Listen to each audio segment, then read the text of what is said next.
لله الحمد لله رب العالمين والصلاة والسلام على سيد الأنبياء وأشرف المرسلين وعلى آله الطيبين الطاهرين وأصحابه الأكرمين الأفضلين وعلى من أحبهم وتبعهم بإحسان أجمعين إلى يوم الدين. أما بعد فأعوذ بالله من الشيطان الرجيم. بسم الله الرحمن الرحيم. لن ينال الله لحومها ولا دماؤها ولكن يناله التقوى منكم. صدق الله مولانا العظيم. اللهم صل على سيدنا محمد وعلى آله وصحبه افضل صلواتك وعدد معلوماتك وبارك وسلم. محترم مکرم ناظرین کرام، بہت ہی اہم عنوان قربانی کے سوال و جواب لے کر حاضر خدمت ہے. یہ پروگرام طلباء خدیم جدہ کی جانب سے یہ پروگرام جو ہے ریکارڈ کروایا جا رہا ہے، اور آج اس پروگرام کی زینت بنے ہیں استاد محترم ماہر علم فن حضرت علامہ مولانا مفتی حافظ ڈاکٹر سید واحد علی قادری صاحب قبلہ مدد اللہ نورانی، شیخ الفقہ جامعہ نظامیہ و نائب مفتی جامعہ نظامیہ اس پروگرام کی زینت بنے ہیں. ہم مفتی صاحب کا استقبال کرتے ہیں اور بزم طلباء خدیم جدہ کی جانب سے حضرت والا کا شکریہ ادا کرتے ہیں کہ آپ کو نہ وہ مصروفیت کے باوجود ہمیں وقت کی عنایت فرمائیں. جزاک اللہ خیرہ، احسن الجزا. آئیں سوال و جواب کا آغاز کرتے ہیں. مفتی صاحب یہ ارشاد فرمائیں، قربانی کس پر واجب ہوتی ہے؟ بسم اللہ الرحمن الرحیم. الحمد للہ رب العالمین والصلاة والسلام علی سید الانبیاء و اشرف المرسلین وعلی آلہ وصحبہ اجمعین. قربانی ایسے مسلمان عاقل بالغ شخص پر واجب ہوتی ہے جو صاحب استطاعت ہو، یعنی مالک نصاب ہو اور مسافر نہ ہو. جو نابالغ ہو اس پر قربانی واجب نہیں ہوگی، جو مالک نصاب نہ ہو اس پر بھی قربانی واجب نہیں ہوگی، اور جو مقیم نہ ہو مسافر ہو اس پر بھی قربانی واجب نہیں ہوگی. صاحب استطاعت اور صاحب نصاب ہونے کا مطلب یہ ہے کہ جامعہ نظامیہ کے فتوے کے مطابق کوئی شخص 6 تولے سونے کا مالک ہے، یا 42.5 تولے چاندی کا مالک ہے، یا 42.5 تولے چاندی کی رقم کا مالک ہے تو وہ صاحب استطاعت ہے.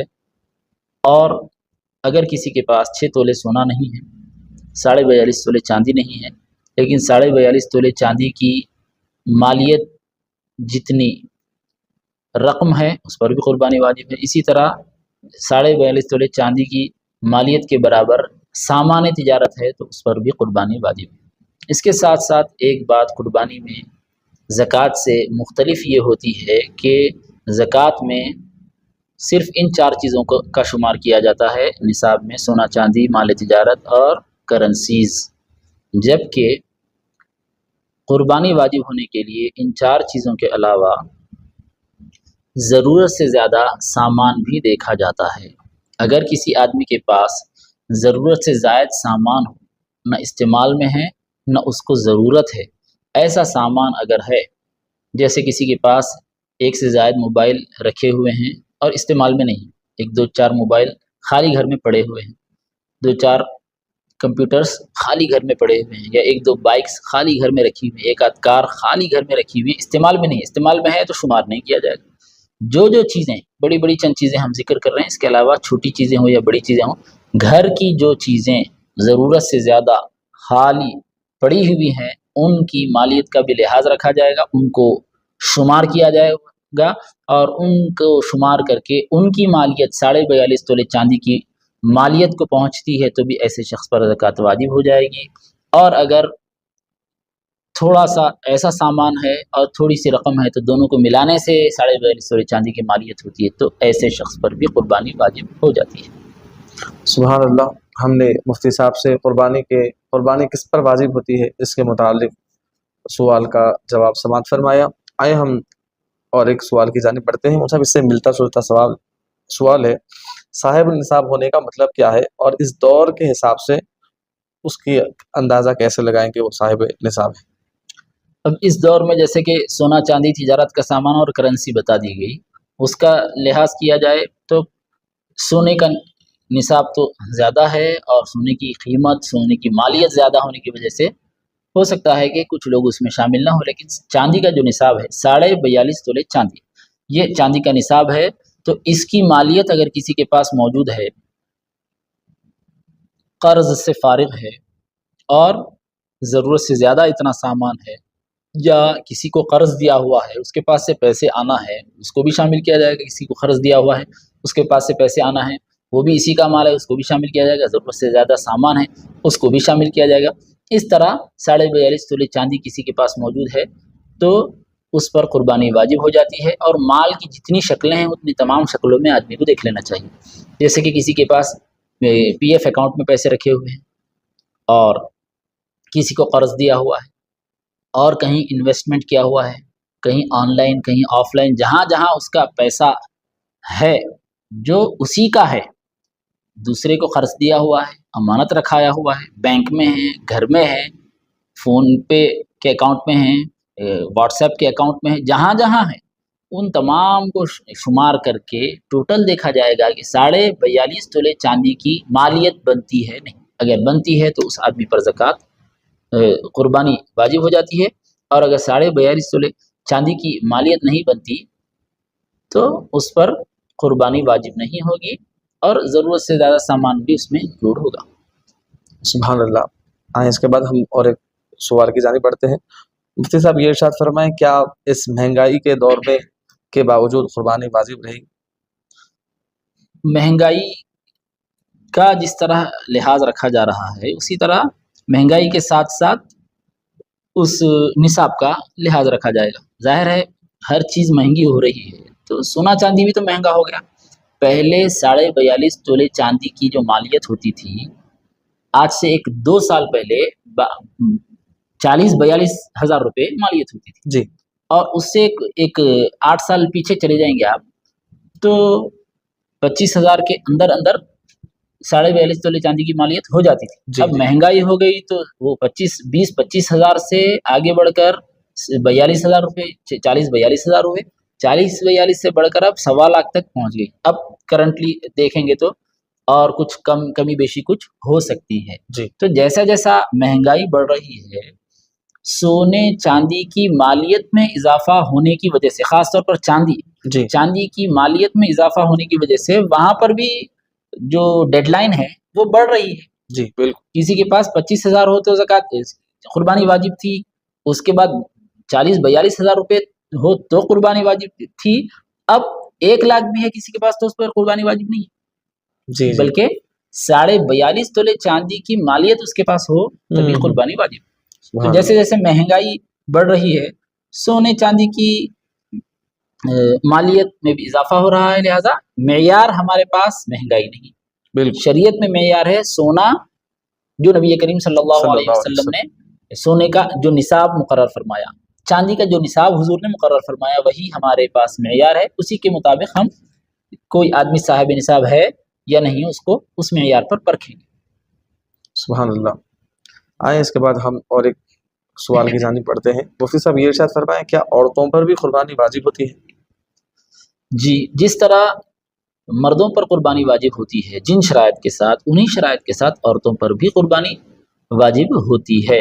قربانی ایک عبادت ہے، جس طرح نماز، روزہ، زکوٰۃ اور حج کے فرض ہونے میں مرد و عورت برابر ہیں، مکلف ہونے میں مرد و عورت برابر ہیں، اسی طرح قربانی کے وجود میں بھی مرد و عورت برابر ہیں۔ تو اگر کسی عورت کے پاس نصاب کے برابر مال ہے اور جو شرائط بتائے جا رہے ہیں وہ سارے شرائط اس عورت کے اندر پائے جاتے ہیں تو عورت پر بھی قربانی واجب ہو جائے گی۔ سبحان اللہ۔ آئے ہم اس کے بعد اور ایک سوال کی جانب پڑھتے ہیں۔ مفتی صاحب یہ ارشاد فرمائیں، کیا مسافر پر قربانی واجب ہوتی ہے؟ مقیم ہونا قربانی کے وجوب کے شرائط میں سے ایک شرط ہے، لہٰذا اگر کوئی آدمی مسافر ہو گیا ان دنوں میں، ایام قربانی میں اگر وہ آدمی مسافر ہے تو اس پر مسافر ہونے کی وجہ سے اقامت کی شرط نہیں پائی جا رہی ہے، لہٰذا مسافر پر قربانی واجب نہ ہوگی۔ سبحان اللہ۔ آئیں اس کے بعد اور ایک سوال کی جانب بڑھتے ہیں۔ مفتی صاحب یہ ارشاد فرمائیں، قربانی کا وقت کب سے شروع ہوتا ہے اور کب ختم ہوتا ہے؟ جی، قربانی کے 3 دن ہیں، 10 ذی الحجہ، 11 ذی الحجہ اور 12 ذی الحجہ۔ 10 ذی الحجہ کو شہر میں قربانی کا وقت اس موقع پر شروع ہوتا ہے جب نماز عید الاضحیٰ شہر میں کسی بھی ایک مقام پر پڑھا دی گئی ہو۔ نماز عید الاضحیٰ کی ادائیگی کے بعد سے 10 ذی الحجہ کو قربانی کا وقت شروع ہوگا اور 12 ذی الحجہ کے سورج ڈوبنے تک قربانی کا یہ وقت رہتا ہے۔ یہ 3 دن قربانی کے وقت ہے، اس میں سے پہلے دن کرنا افضل ہے۔ مفتی صاحب یہ بھی ارشاد فرما دیں، اب بعض وقت ایسا ہوتا کہ بعض دوسرے ممالک میں رہتے ہیں، ان کے پاس ایک دن پہلے یا ایک دن بعد، تو اب ان لوگ قربانی کیسا کروائیں، اس کے متعلق بھی آپ اگر وضاحت فرما دیں۔ جی، اگر دیگر مقامات پر جو لوگ موجود ہیں بیرون ممالک میں جو ہیں وہ قربانی کسی اور مقام پر کروا رہے ہیں، یعنی صاحب قربانی ایک مقام پر ہے اور قربانی دوسرے ملک میں ہو رہی ہے، ایک ملک میں صاحب قربانی ہے، دوسرے ملک میں قربانی کروائی جا رہی ہے، تو شریعت میں اس کی گنجائش تو ہے، لیکن اس کے شرائط کا لحاظ رکھنا بھی، باریکی سے لحاظ رکھنا بھی ضروری ہے۔ جو شخص قربانی کروا رہا ہے اس کو موکل کہا جائے گا، اور جو دوسرے کی جانب سے قربانی کر رہا ہے اس کو وکیل کہا جائے گا۔ تو یہ وکالتاً قربانی ہے۔ شریعت میں جائز چیزوں کی توکیل جائز، ناجائز چیزوں کی توکیل ناجائز ہے۔ اب ظاہر ہے قربانی کرنا ایک نیکی کا کام ہے، تو نیکی کے کام کو خود بھی کر سکتا ہے، دوسروں کو ذمہ داری بھی دے سکتا ہے، دوسروں کو وکیل بھی بنا سکتا ہے۔ تو وکالتاً قربانی میں خاص طور پر ملک بدلنے کی وجہ سے، مقام بدلنے کی وجہ سے، اوقات بدل جاتے ہیں، تو قربانی کے وقت کا لحاظ رکھنا ضروری ہے۔ 2 چیزوں کا وقت کے سلسلے میں 2 چیزوں کا خیال رکھنا لازمی ہوگا۔ نمبر 1، جس شخص کی جانب سے قربانی کی جا رہی ہے اس شخص کے مقام پر قربانی کا وقت شروع ہو چکا ہو، یعنی وہاں 10 ذی الحجہ کا سورج نکل چکا ہو، اور وہ آدمی اگر شہر میں ہے تو وہاں پر نماز عید الاضحیٰ ادا کی جا چکی ہو، ایک یہ ضروری ہے۔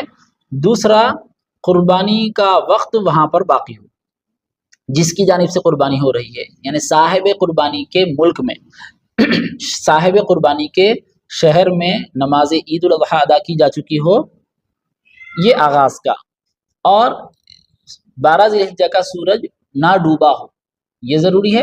اور جس مقام پر قربانی ہو رہی ہے یعنی مقام قربانی میں بھی اسی طرح دونوں چیزیں موجود ہوں، تو قربانی کا وقت شروع ہو چکا ہو، ختم نہ ہوا ہو، صاحب قربانی کے مقام پر بھی اور مقام قربانی میں بھی، دونوں جگہ قربانی کا وقت شروع ہو چکا ہو اور ختم نہ ہوا ہو، تو اس کا خیال رکھنا ضروری ہے۔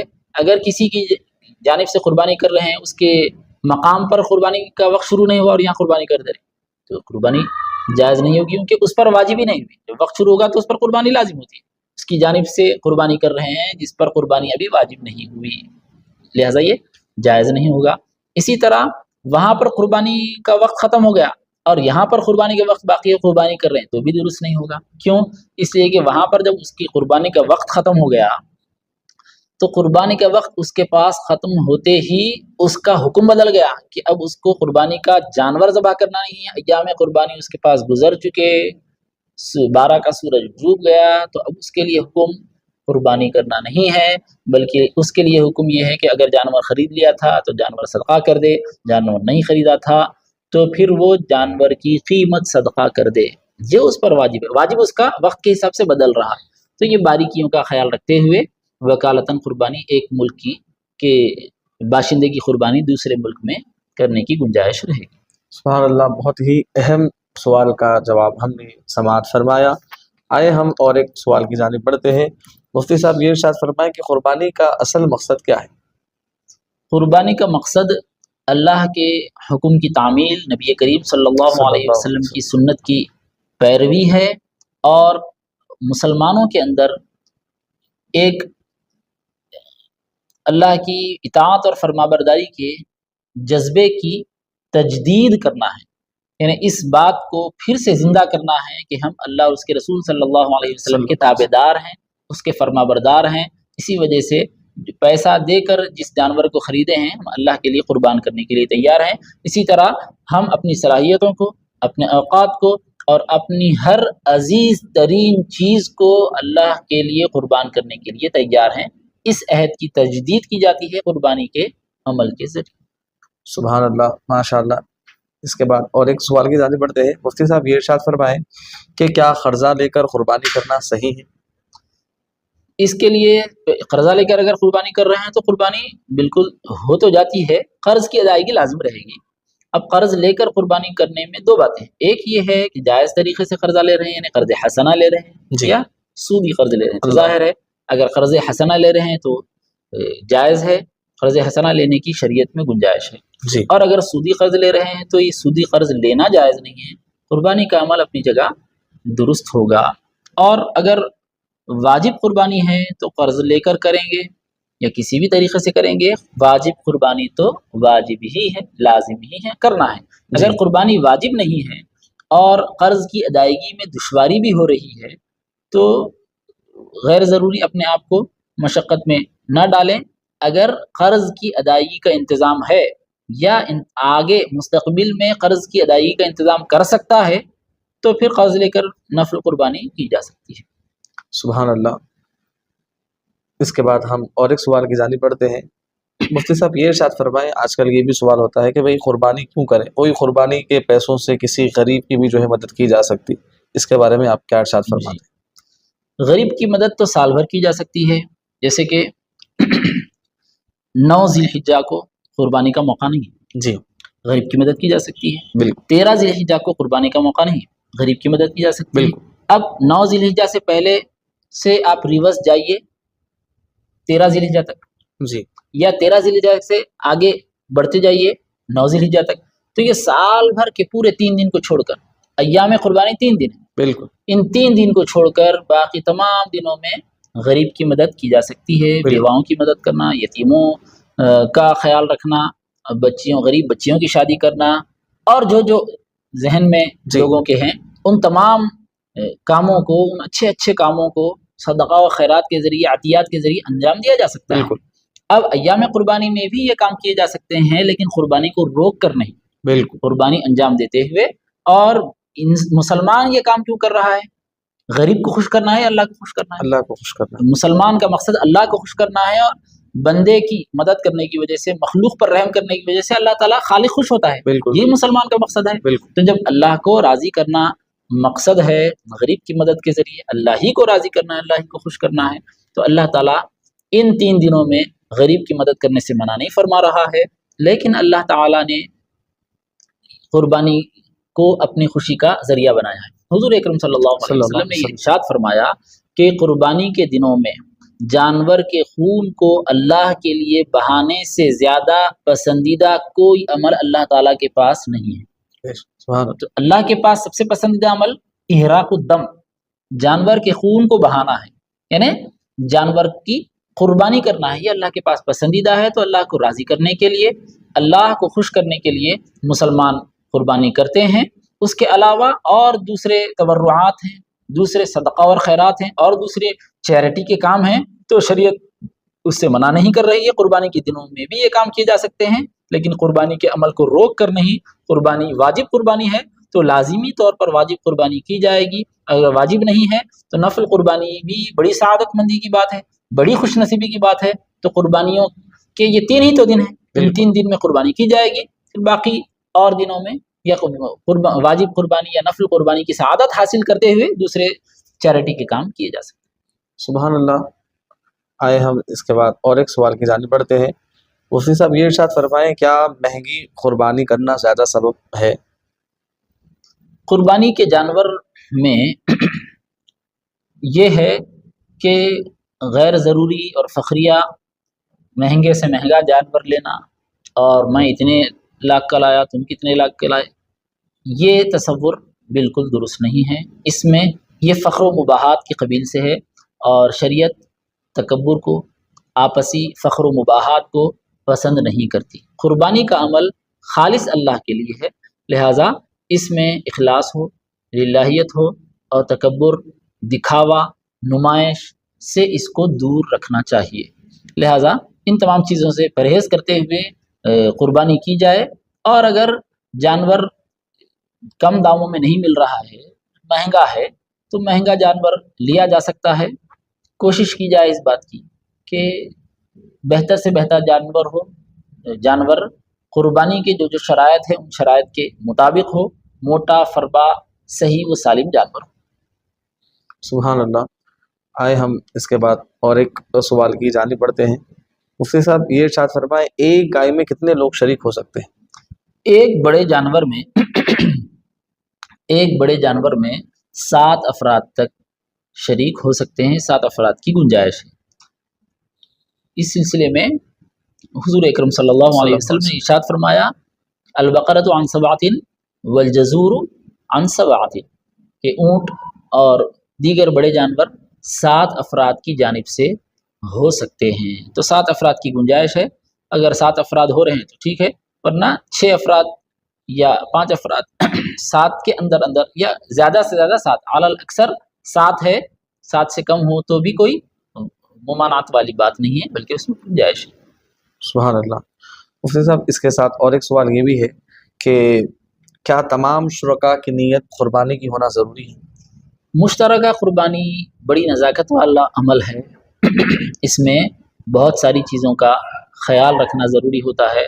سب سے پہلی بات تو یہ ہے کہ جس جانور کی قربانی کی جا رہی ہو وہ جانور خریدی کے وقت اشتراک کی نیت سے خریدا گیا ہو۔ اگر کوئی آدمی اپنے لیے جانور خرید لیا تھا، اشتراک کا ارادہ نہیں تھا، اس کے بعد پھر بعد میں دوسروں کو شریک کر رہا ہے تو یہ عمل مکروہ ہے۔ خریدی کے وقت اگرچہ کہ بعد میں کر لیں گے تو جائز ہے، لیکن خریدی کے وقت اشتراک کی نیت کرنا یہ بہتر ہے بعد میں نیت کرنے کے مقابلے میں۔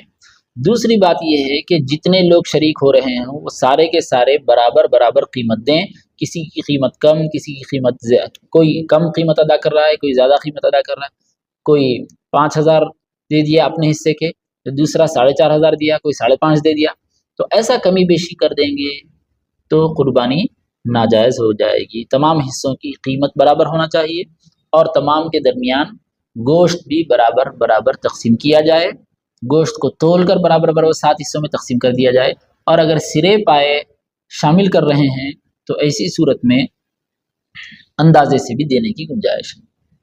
سبحان اللہ۔ اس کے بعد ہم اور ایک سوال کی جانب بڑھتے ہیں۔ مفتی صاحب یہ ارشاد فرمائیں کہ قربانی کے جانور میں کون سے عیب منع ہے؟ قربانی جس جانور کی جا رہی ہے اس میں ضروری ہے یہ بات کہ جانور اندھا نہ ہو، کانا نہ ہو، لنگڑا نہ ہو، اور اس قدر دبلا پتلا نہ ہو کہ قربان گاہ تک چل نہ سکے، اور ایسا مریض نہ ہو کہ اس کی ہڈیوں میں گود ختم ہو چکا ہو۔ اسی طرح اگر جانور کی سینگ جڑ سے اکھڑی ہوئی ہے تو قربانی جائز نہیں، جانور کا کان 1/3 سے زیادہ کٹا ہوا ہے تو قربانی جائز نہیں ہے، جانور کی دم 1/3 سے زیادہ کٹی ہوئی ہے تو قربانی جائز نہیں ہے۔ اسی طرح دانت کے بارے میں فقہا یہ فرماتے ہیں کہ اکثر دانت ٹوٹے ہوئے ہوں تو قربانی جائز نہیں ہے، مادہ جانور ہے اس کے تھن مکمل خشک ہو چکے ہوں تو قربانی جائز نہیں ہے۔ تو ان چیزوں کا خیال رکھ لینا چاہیے، اور جو عیوب جانور کے بتائے گئے ہیں جانور ان عیوب سے خالی ہو، صحیح و سالم ہو، بہتر ہے کہ موٹا اور فربا ہو۔ سبحان اللہ۔ اس کے بعد ہم اور ایک سوال کی جانب بڑھتے ہیں۔ مفتی صاحب یہ ارشاد فرمائیں کیا آن لائن سورسز سے جو قربانی کی جا رہی ہے کیا ان پر بھروسہ کیا جا سکتا ہے؟ اس میں کیا احتیاط کریں؟ آن لائن قربانی کا اگر نظم لوگوں کے لیے اویلیبل ہے تو اس میں یہ خیال رکھنا چاہیے کہ جن کو یہ ذمہ داری دی جا رہی ہے وہ لوگ قابل اطمینان ہیں، ان کی دیانت پر، ان کی صداقت پر اطمینان ہے یا نہیں۔ جن کو بھی ذمہ داری دے رہے، آن لائن میں تو ظاہر ہے کوئی مشین تو نہیں ہوگی، کوئی نہ کوئی انسان اس سسٹم کے پیچھے ہوگا۔ بالکل۔ تو جو ذمہ داران ہیں آن لائن قربانی کی ذمہ داری جو لوگ لے رہے ہیں، لوگ لے کر قربانی تو آن لائن نہیں کرتے، قربانی تو آف لائن ہی ہوتی، بالکل۔ قربانی کی پیمنٹ آن لائن ہوگی، جی اور قربانی کی تفصیلات آن لائن مہیا ہیں، جی قربانی تو آف لائن ہی ہے۔ بالکل۔ تو آن لائن یہ سروس رکھ کر جو لوگ قربانی کا نظم آف لائن رکھے ہیں وہ نظم کے ذمہ داران کے بارے میں یہ اطمینان ہو کہ وہ صداقت پسند ہیں، امانت دار ہیں، قربانی کی جانور میں جو شرائط ہوتے ہیں ان تمام شرائط کا لحاظ رکھتے ہیں، اور جس طریقے سے مشترکہ قربانی میں جن جن چیزوں کا لحاظ رکھنا ہے ان تمام چیزوں کا خیال رکھتے ہیں، اس بارے میں مکمل طور پر ان ذمہ داران کے بارے میں کسی کو اطمینان ہو تو وہ شخص ان افراد سے مکمل اطمینان حاصل کرنے کے بعد مشترکہ ان کے نظم میں شامل ہو سکتا ہے، ان کو ذمہ داری دے سکتا ہے۔ اب کسی کے بارے میں معلوم نہیں ہے، ہاں بھائی ان کر رہے ہیں، دے دیے، پیسے کم ہیں دے دیے، یا تھوڑی بہت معلومات ہے دے دیے، ایسا نہیں، بلکہ عبادت ہے قربانی میں، مشترکہ قربانی میں بڑی نزاکت ہے، تھوڑے بہت فرق کے ساتھ قربانی ناجائز ہو جاتی ہے، لہٰذا مکمل اطمینان حاصل کرنے کے بعد ہی دیا جائے، اور اگر معلومات حاصل نہیں ہو رہے ہیں تو احتیاط کر لینا بہتر ہے۔ سبحان اللہ۔ آئیں اس کے بعد ہم اور ایک سوال کی جانب بڑھتے ہیں۔ مفتی صاحب یہ ارشاد فرمائیں، کیا دوسرے ممالک میں رہنے والے قربانی اب کہاں، جہاں جس ملک پہ ہے وہاں کرنا بہتر ہے، یا دوسرے ممالک میں بھی جو ہے قربانی کروا سکتے ہیں؟ ان کے لیے کیا بہتر ہے، ارشاد فرمائیں۔ قربانی کا معاملہ ایسا ہے کہ آدمی خود بھی قربانی کر سکتا ہے، دوسرے کے ذریعے بھی قربانی کر سکتا ہے۔ دوسرے کے ذریعے جو قربانی ہوگی اس کو وکالتاً قربانی کہا جائے گا۔ وکالتاً قربانی کرنے کی شریعت میں گنجائش ہے۔ اگر ایک آدمی کسی ملک میں ہو اور وہ اپنی قربانی دوسرے ملک میں وکالتاً کروا رہا ہو تو اس کی گنجائش ہے، اس شرط کے ساتھ کہ صاحب قربانی کے مقام پر قربانی کا وقت شروع ہو چکا ہو اور ختم نہ ہوا ہو۔ اسی طرح جہاں پر قربانی کی جا رہی ہے وہاں پر بھی قربانی کا وقت شروع ہو چکا ہو، ختم نہ ہوا ہو۔ قربانی کا وقت کب شروع ہوتا ہے؟ شہر میں قربانی کا وقت 10 ذی الحجہ کو نماز عید الاضحیٰ کے بعد شروع ہوتا ہے۔ پورے شہر میں کسی ایک جگہ بھی نماز عید الاضحیٰ ہو گئی تو اس کے بعد سے قربانی کا وقت شروع ہوتا ہے، اور 12 ذی الحجہ کے سورج ڈوبنے سے پہلے پہلے تک یہ وقت رہتا ہے۔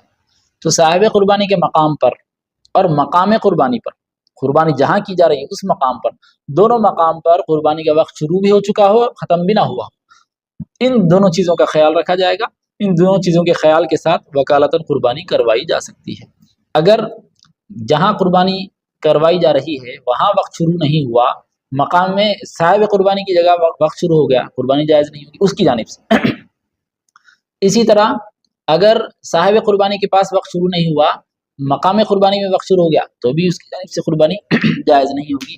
اسی طرح دونوں میں سے کسی ایک مقام پر وقت باقی ہے، دوسری جگہ وقت باقی نہیں ہے، یعنی صاحب قربانی کی جگہ وقت ختم ہو گیا، مقام قربانی میں وقت باقی ہے تو بھی اس کی جانب سے قربانی درست نہیں ہے، اور صاحب قربانی کے ملک میں وقت باقی ہے، مقام قربانی میں وقت باقی نہیں ہے تو بھی یہاں قربانی نہیں ہو سکتی۔